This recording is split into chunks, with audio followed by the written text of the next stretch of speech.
Let me begin with a simple question. How many times have you regretted your own reaction? Maybe it was that sharp reply you gave in anger, or the silence you held for too long, or the way your emotions spilled out when you least expected. We have all been there, trapped in the heat of the moment, only to realize later that the moment itself was never the real problem. It was our reaction to it. In today's world, where everything moves fast and everyone seems quick to judge, our emotions are constantly tested. One comment on social media can ignite fury. A small mistake at work can unleash frustration. Even a careless word from someone we love can break our inner balance. And yet, what if I told you that true strength lies not in reacting, but in mastering the art of not reacting? The ancient Stoic philosophers Marcus Aurelius Seneca and Epictetus believed that our freedom is found in the space between what happens to us and how we choose to respond. They argued that life is not about controlling every event, but about controlling ourselves in the face of those events. This is the secret power of Stoicism: calmness as strength, restraint as wisdom, silence as a form of victory. In this video, we are going to explore 5 timeless Stoic rules that prove the incredible power of not reacting. These are not abstract theories. They are practical tools you can use in your everyday life. By the end, you'll see that refusing to react impulsively is not weakness. It is the highest form of self-control, and it may just be the foundation of real freedom. As you listen, I invite you to reflect on your own experiences. Think about the last time you let anger, fear, or sadness dictate your choices. What could have been different if you had paused, taken a breath, and chosen a calmer response? And before we begin, I'd love for you to join this community of seekers. Share in the comments below. What emotion do you find hardest to control? Anger, fear, or anxiety? Your answer may resonate with someone else watching right now. And if you're new here, don't forget to subscribe and stay with us on this journey of Stoic wisdom and emotional mastery. So let's step into the first rule and discover why the Stoics believe that true power comes not from the world around us, but from the discipline within us. There is a reason why the very first lesson in Stoicism always begins with control. Epictetus, a former slave who rose to become one of the greatest Stoic teachers, wrote in his Enchiridion, "Some things are in our control and others not." These opening words are not just philosophy, they are a survival guide for the human spirit. Think about how much of your stress is tied to things you cannot change: the weather, the economy, the opinions of strangers, the actions of other people. We curse the traffic when it makes us late, but no amount of shouting at the cars will make them move faster. We worry endlessly about what others think of us, yet we cannot reach into their minds and rearrange their perceptions. The Stoics recognized this truth thousands of years ago. Most of our suffering does not come from the world itself, but from the illusion that we can bend it to our will. The first Stoic rule is simple, but it changes everything. Separate what lies within your control from what lies outside of it. Within your control are your judgments, your choices, your actions, and your responses. Outside of your control are nearly everything else: fortune, chance, external events, and the behavior of others. Once you accept this division, life suddenly feels lighter. You stop fighting battles you cannot win, and you start focusing your energy where it truly matters: on yourself. Consider a modern example. Imagine you are giving a presentation at work, and halfway through the projector fails. You have 2 options. You can panic, complain, and blame the technology, or you can calmly switch to explaining your ideas without the slides. One path leads to embarrassment and frustration. The other shows resilience and poise. The difference: understanding control. You cannot control the broken machine, but you can control your attitude and your delivery. Marcus Aurelius, the Roman emperor, who carried the weight of an empire, reminded himself daily, "You have power over your mind, not outside events." Realize this, and you will find strength. This is not a call to apathy. It is not saying you should ignore the world or stop caring. It is a call to wisdom, to stop wasting emotional energy on what is already beyond you, and to pour that energy into what you can shape: your character, your choices, your inner fortress. Psychologically, this practice reduces anxiety. Modern cognitive behavioral therapy, inspired by Stoicism, teaches patients to identify distorted thinking and focus on what they can realistically influence. Worrying about whether someone likes you only fuels insecurity. Instead, ask, have I acted with kindness, with integrity, with respect? Those are within your command. The rest belongs to them, not to you. How do you apply this rule in daily life? Start by pausing whenever you feel overwhelmed. Ask yourself 2 questions. Is this within my control? If not, what part of it is? You may find that the storm shrinks. For example, the economy may not be in your control, but your spending habits are. The weather is not in your control, but how you dress for it is. The words of a critic are not in your control, but whether you respond with science or anger is entirely yours. This mental habit transforms frustration into clarity.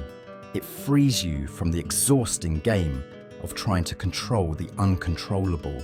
You will still face difficulties, but you will not be defeated by them. The world may remain chaotic, but inside you are steady. When you learn to distinguish control, you begin to walk lighter through life. Imagine carrying 2 bags, one filled with stones you cannot put down, and the other with tools you can actually use. The moment you realize that the stones are not yours to carry, you set them aside. Suddenly, your hands are free to build, to create, to act. This is the wisdom of Epictetus, the discipline of Marcus Aurelius, the calm of Seneca. You are not powerless. You are powerful exactly where it matters most: in your thoughts, your choices, your will. The world may rage around you, but when you master control, you are unshakable. There is a saying that anger is often just one breath too quick. It strikes before we realize it, and by the time we have spoken or acted, regret has already begun to bloom. The Stoics understood that between stimulus and response, there is a sacred moment of choice. To pause even for just a second can be the difference between wisdom and folly, peace and chaos. Think about the last time you snapped at someone you cared about. The words flew out faster than you could catch them. Only afterward did you wish you had stayed silent, or at least calmer. That is the tragedy of impulsive reaction. It hands control of your life to the emotion of the moment. The Stoic way offers another path, the power of the pause. Marcus Aurelius, who ruled an empire constantly under threat, often reminded himself in his meditations, if you are distressed by anything external, the pain is not due to the thing itself, but to your estimate of it. And this you have the power to revoke at any moment. Notice the key phrase, at any moment. That is the pause. It is the second you take to reconsider, to question your interpretation, to let the storm pass before making a move.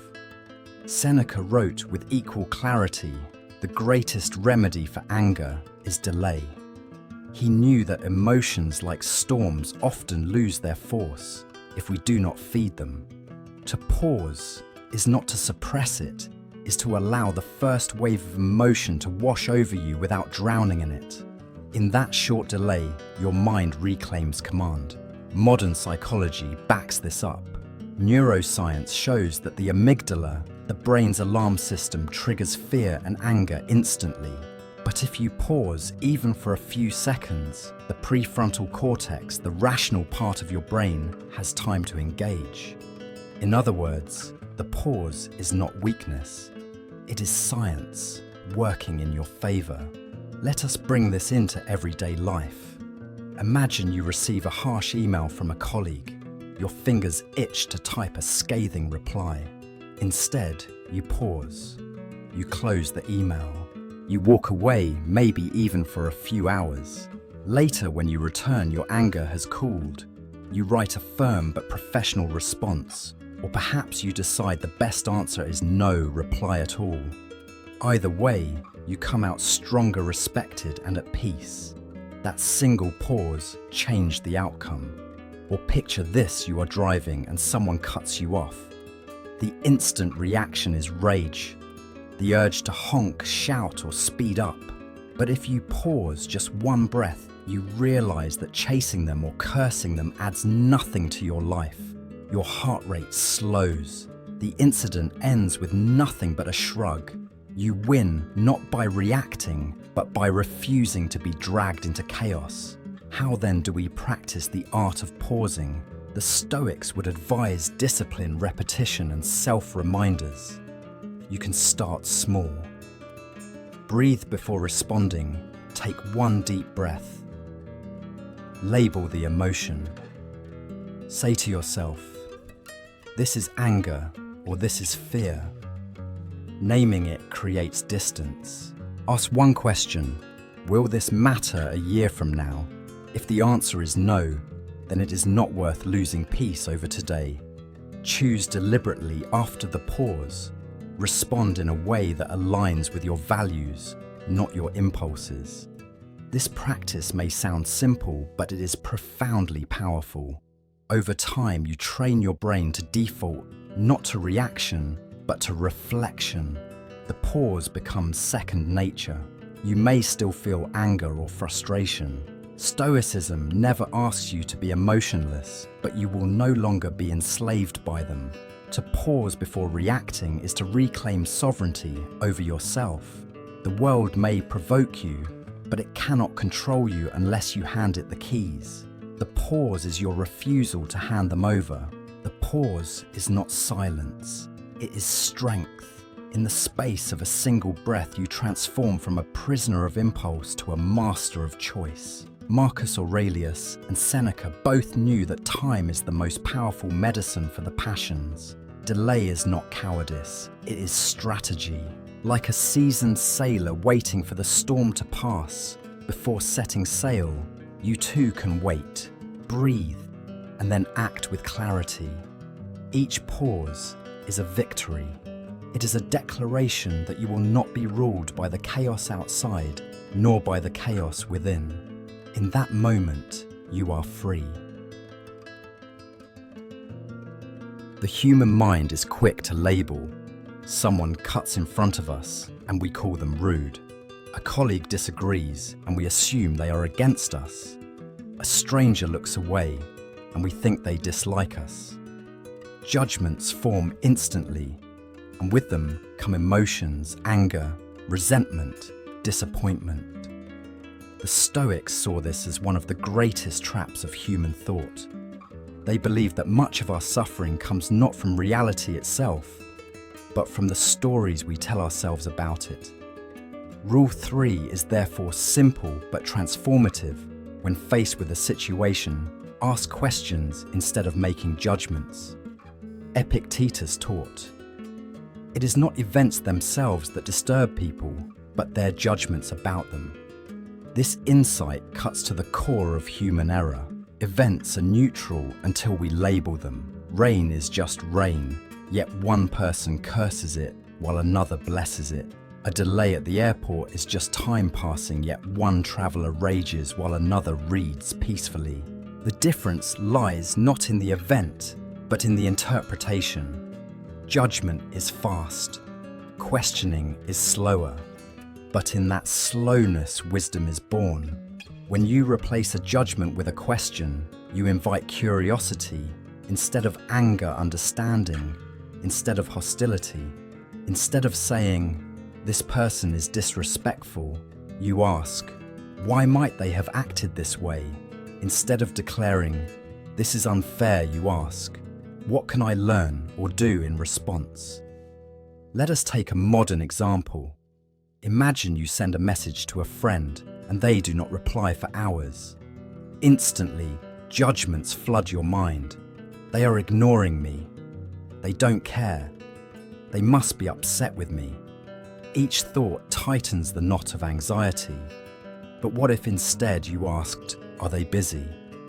Could they be dealing with something I don't know? Does their silence really mean what I think it does?" The moment you shift from judgment to question, your emotions loosen their grip. Marcus Aurelius, the philosopher king, trained himself in this discipline daily. In his meditations, he wrote, "If someone does wrong, it is because they believe it to be right, if you can correct them. If not, accept that they act according to their understanding." Here we see the Stoic habit of asking, why do they believe what they believe? What do they know or not know? Instead of condemning, he questioned. Instead of reacting, he reflected. Psychology affirms this wisdom. Cognitive distortions like mind-reading, fortune-telling, and labeling are habits of instant judgment. When we assume others' motives without evidence, we project our own fears. Therapists often train patients to replace assumptions with questions. What evidence do I actually have? Are there other explanations? Am I certain of this? This simple shift reduces stress and opens the door to compassion. Asking questions also builds resilience. When life throws obstacles at you, judgment says, "This is terrible. This shouldn't happen." But a Stoic question asks, "What is within my control? What virtue can I practice here? How will this strengthen me?" The same event transforms from tragedy into training. How can you apply this rule in your daily life? Here are 3 practices. Delay your judgment with a question. Before labeling an event, ask, "Do I have the full story?" Seek alternative explanations. Instead of assuming malice, consider ignorance, stress, or accident. Turn complaints into lessons. Replace. This is unfair with "What can I learn from this?" For example, if a coworker criticizes your project, judgment says they are jealous. But questioning asks, is there truth in their feedback? Could they be trying to help, even clumsily? This approach not only protects your peace, but also makes you wiser. Even with yourself, judgment can be cruel. You fail at a task, and you immediately say, "I am a failure." A Stoic question reframes this. What went wrong? What can I improve next time?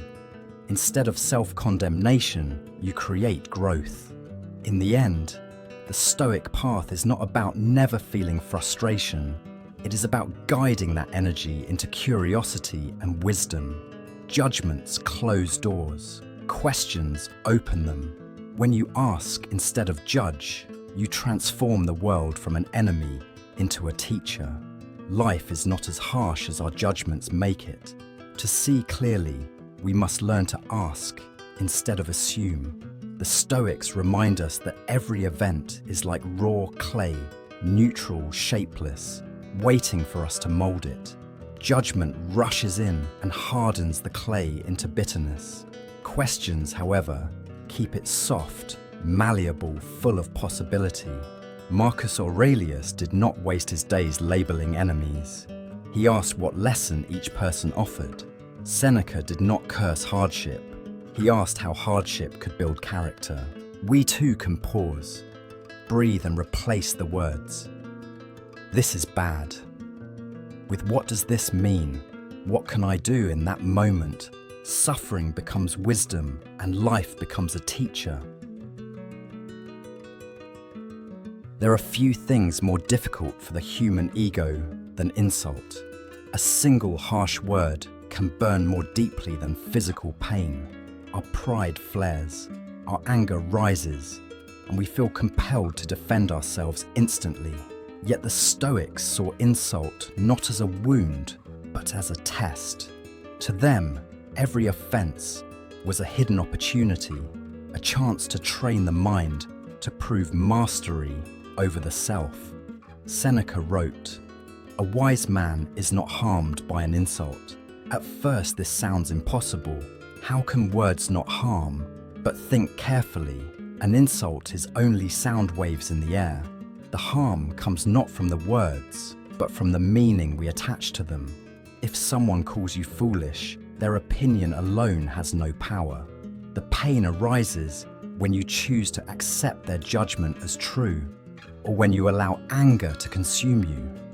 This is where Rule 4 becomes liberating. Treat every insult as a training ground for your strength. Imagine insults as weights in a gym. Each one tests your ability to remain steady under pressure. The more you practice, the stronger your composure becomes. Just as lifting heavier weights builds muscle, enduring insults with calm builds resilience. The insult is not an enemy, it is equipment. Epictetus often told his students not to hand over control of their emotions to others. If someone reviles you, he said, consider whether their words are true. If they are correct, yourself. If not, then it is not your concern. This perspective flips the insult into either a lesson or an irrelevance. If criticism reveals a flaw, you gain a chance to improve. If it is false, why let it disturb your peace? Marcus Aurelius practiced this daily. As emperor, he was constantly criticized, gossiped about, and slandered. Instead of wasting his energy in outrage, he reminded himself, choose not to be harmed, and you won't feel harmed. Don't feel harmed, and you haven't been. To him, insult was powerless unless he chose to grant it power. Consider a modern scenario. You post something on social media, and a stranger replies with a cruel comment. The first impulse is to retaliate, to clap back and defend your dignity. But what happens if you instead view this as training? You pause, you smile, you let their words hang in the air without response. You recognize that their comment says more about their state of mind than about you. In that moment, you become untouchable. Or picture this at work, a colleague undermines you in front of others. Instead of reacting with sharpness, you stay calm, respond with professionalism, and continue. Later, people will remember not the insult, but your composure. The insult became a stage upon which your dignity shone brighter. How can you cultivate this Stoic strength in your own life? Practice these steps. Redefine insults as exercises. Each time someone mocks or criticizes you, remind yourself, this is training for my mind. Check for truth. If their words hold a lesson, embrace it. If not, discard it. Guard your self-image. Remember, your worth does not shrink or grow with someone else's opinion. Respond with virtue. Sometimes silence is the best reply. Sometimes a calm, measured answer demonstrates strength more than any defense. This does not mean you should accept abuse or injustice. Stoicism never asked for submission to cruelty. It asks for clarity to separate genuine harm from imagined harm, and to keep control of your spirit even when others try to provoke you.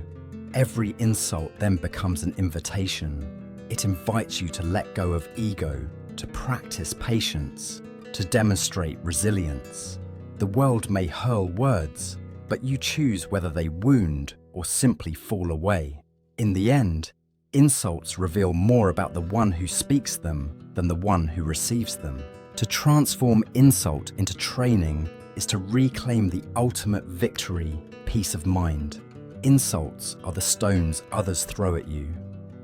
You can pick them up, carry them, and feel weighed down, or you can leave them where they fall. The Stoics chose the latter. They saw insults not as burdens, but as opportunities. Seneca knew that words cannot harm unless you let them pierce your soul. Epictetus taught that insults are either useful corrections or meaningless noise. Marcus Aurelius reminded himself daily, harm exists only in our perception of it. When you treat insults as training, each offense becomes lighter, each attack less effective.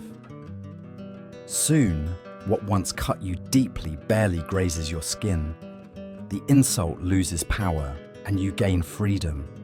In silence, in composure, you prove that nothing external can truly touch the fortress of your mind.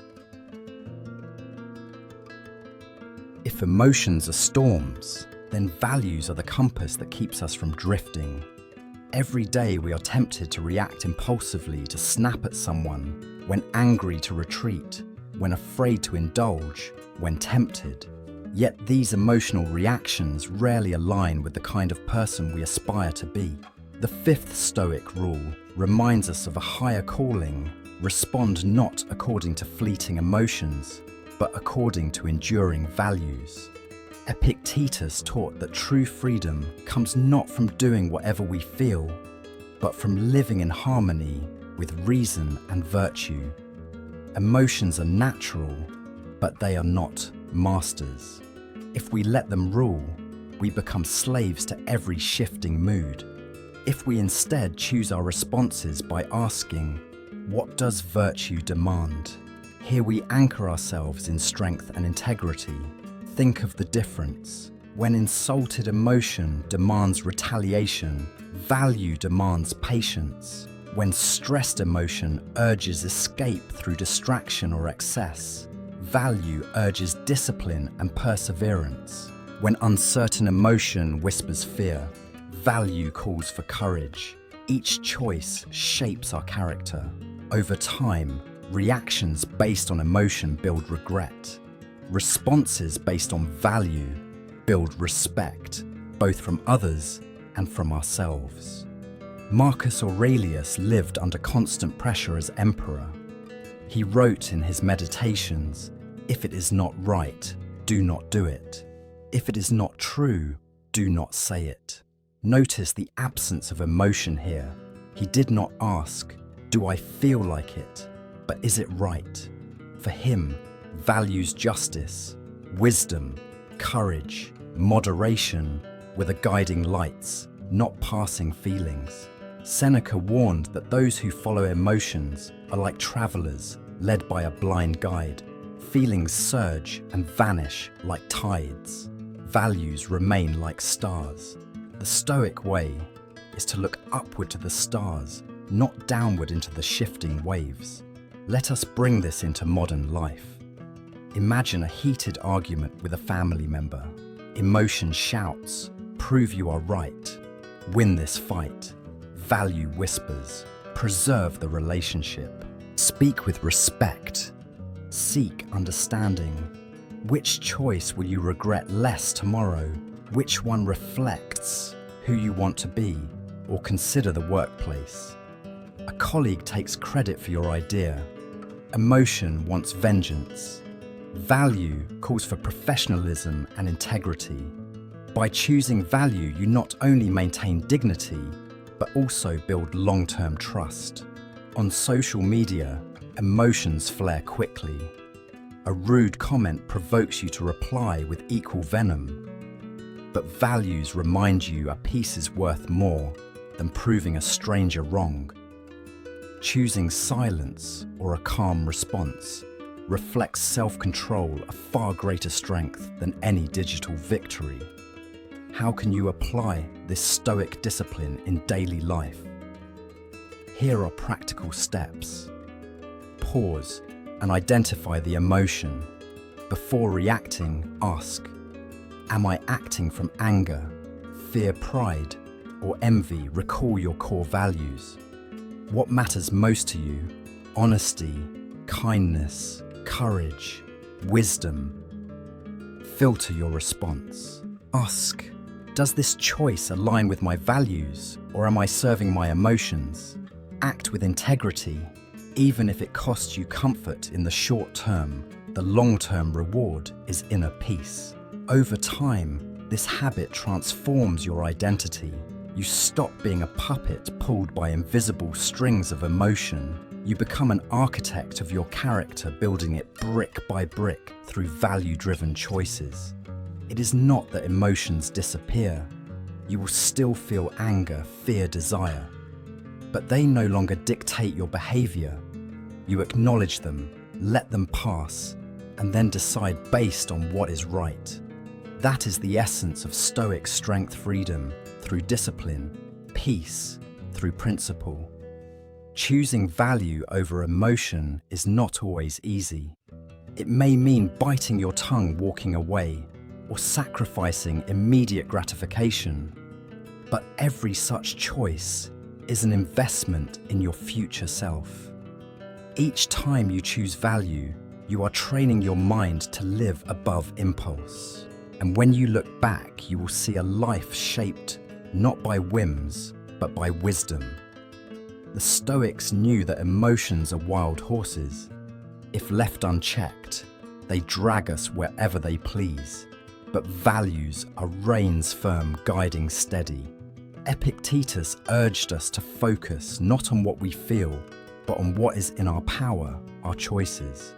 Marcus Aurelius reminded himself that the only true good is virtue, and the only true evil is vice. Everything else is indifferent. When you choose values over emotions, you stand on unshakable ground. The world may provoke, tempt, or frighten you, but you remain aligned with what is right. That is the highest freedom, not the freedom to do whatever you feel, but the freedom to do what is wise. And in that choice, you find peace. As we reach the end of this journey, let us pause and reflect on the wisdom we have uncovered. The Stoics were not speaking to some ancient world far removed from us. They were speaking to the very struggles we face every day. Their lessons are as relevant in the glow of our phone screens as they were under the torchlight of Rome. We explored 5 powerful rules, each a piece of the greater puzzle of emotional mastery. First, the foundation: distinguish what you can control from what you cannot. This single shift liberates you from endless frustration. Second, the practice of pausing before reacting. One breath, one moment of stillness, and suddenly you hold the reins of choice. Third, the habit of asking questions instead of making judgments. Curiosity opens doors that judgment would close. Fourth, the discipline to turn insults into opportunities for training. What once wounded you now becomes a weight that strengthens you. And finally, the highest rule: choose your response based on values, not emotions. In this, you become unshakable, anchored in virtue rather than tossed by moods. Together, these rules reveal a deeper truth. Not reacting is not weakness, it is the highest form of strength. To react instantly is easy.